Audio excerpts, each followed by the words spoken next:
Welcome to LobbyComply Pod from State and Federal Communications, your source for lobbying, compliance, ethics, campaign finance, and election news from across the country. I'm Peter Kiris.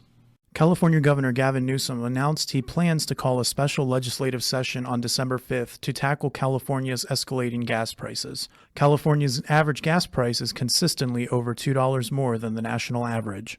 Newsom has requested the legislature to approve a new tax that would require oil companies to pay back excessive profits to consumers.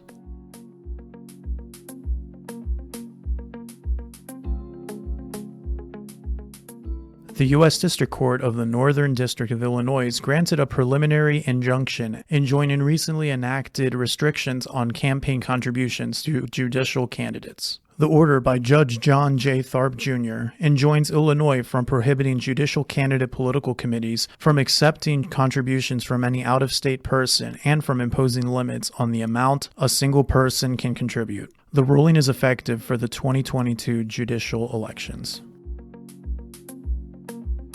On November 8th, Arizona voters will decide on a campaign finance ballot measure that would require disclosing names of original campaign donors. Proposition 211 would require anyone making independent expenditures of more than $50,000 on statewide campaign or $25,000 on local campaign to disclose the names of the money's original sources, which would be defined as the persons or businesses that earned the money being spent. Organizations that fail to disclose would face a fine equal to the amount contributed or up to 3 times that amount.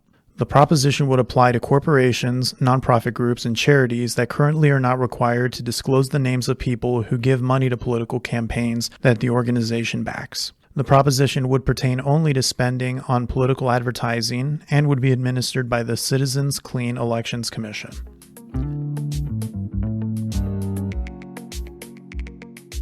And finally, Delaware lawmakers will convene for a special session of the General Assembly on October 26th. During the special session, lawmakers will focus on easing the transition for retirees from a state-funded health care plan to a Medicare Advantage plan.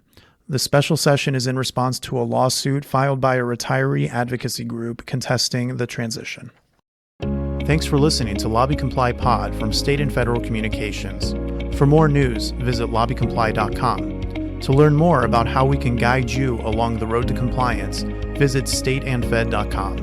LobbyComply Pod is produced by Peter Kiris, Joe May, and John Spontarelli.